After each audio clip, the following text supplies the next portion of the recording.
could I now introduce you, your process, give a nice way into introducing Brendan in terms of the role of parliamentarians and accountability mechanism. And I think I'd like to say, on behalf of the consultative process as well, to thank him also because his advisor has been very helpful in trying to help us think on how we link in with the parliamentarians and how we could do that. So, Brendan, over to you. Thanks indeed.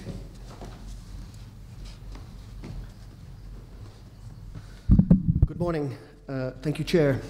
I realise I am the token non-Mary on the platform this morning, but I come to give a very simple and direct message, and that is, in order to make the National Action Plan a success, to put Security Resolution 1325 into effect, we need the political will. I'm an active member of a group called AWEPA that some people here will be familiar with, the Association of European Parliamentarians with Africa. We used to be for Africa, but we changed our name to be with Africa at the suggestion of Graça Machel last year. I think it better encompasses our work. We began our existence in the 1980s as a European parliamentary network against apartheid, but we've remained in existence as a support group for Africa, to keep African issues on the European parliamentary agenda and to give capacity to democratic structures within Africa.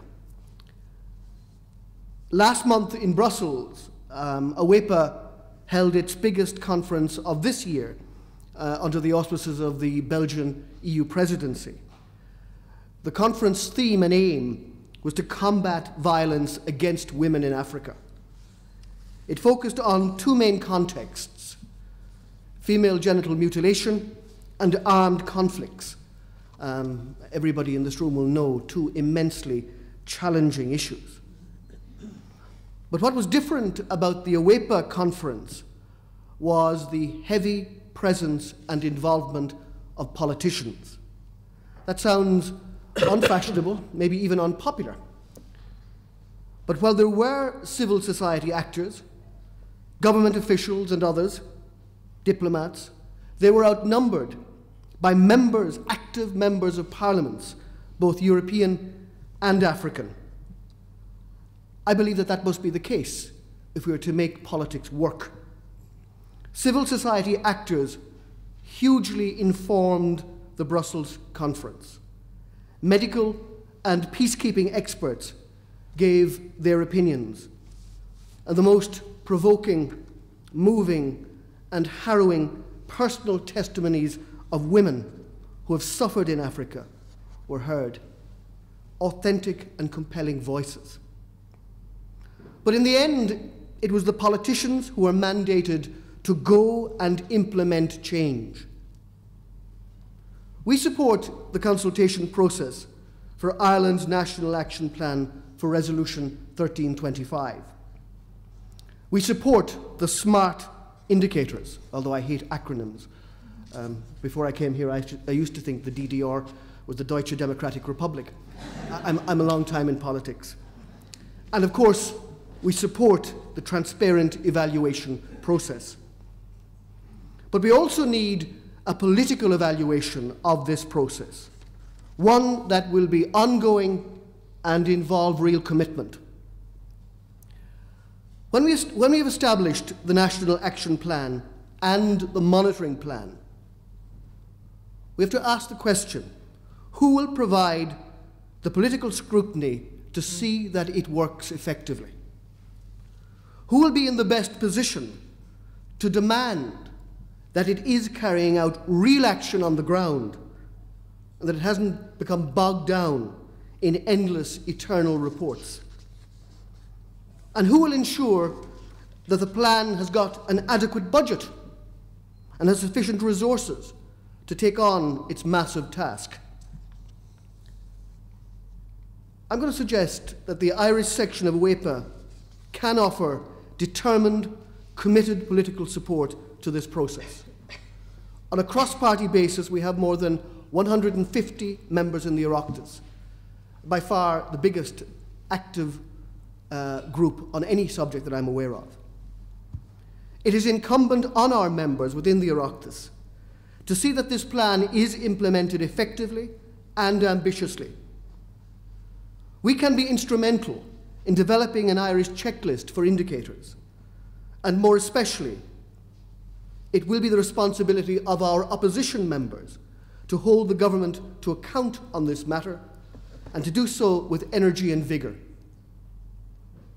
Let me close with some suggestions to make Ireland's National Action Plan more ambitious and impactful.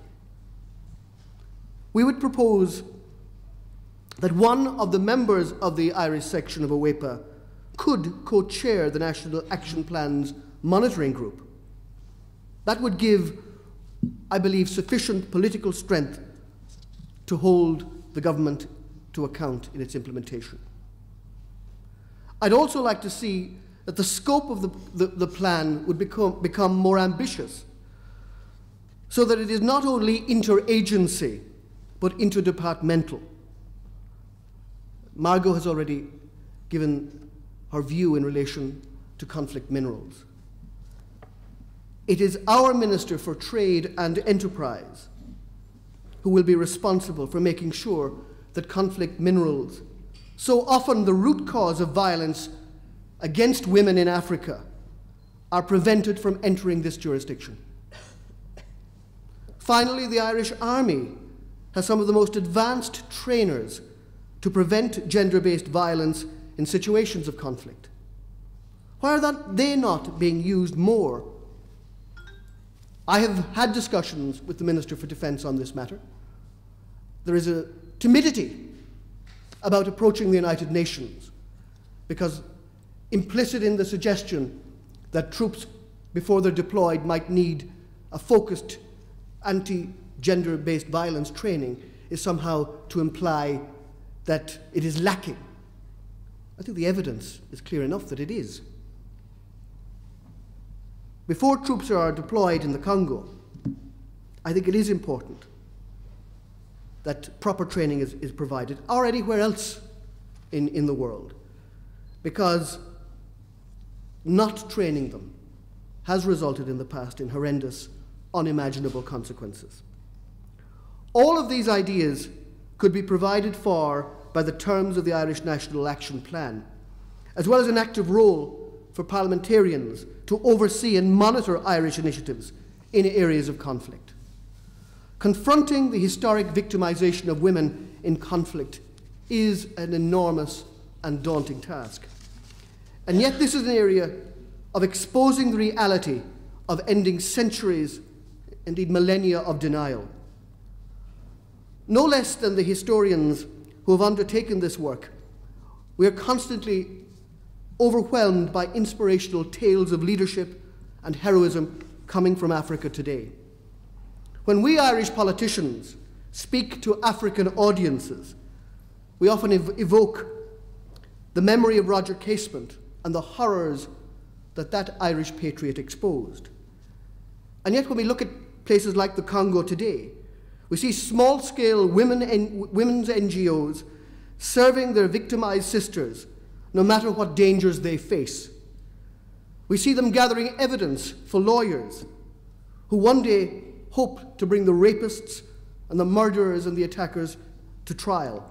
And we see them, even in the Congo, impacting upon politicians and having them pass laws that can enable effective prosecutions for rapes and attacks once they are properly resourced. Surely we must do all that we can to support them, and I hope that the deliberations today and the discussions will help us create the political will to do just that. Thank you.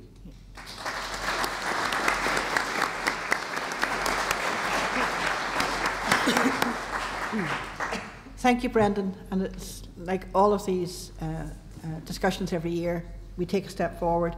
I think we really welcome your thinking on how to create the connections between civil society, the government departments and parliamentarians to move this process forward. And we need to think about how that can be done. That can link both foreign and domestic policy, but also perhaps the core thing that you know, and I think is coming out all day from early morning, is at the end of the day, how do we make this real on the ground, and how do we measure it's real on the ground, and who is part of measuring that? So thank you very much, and we will follow up with you.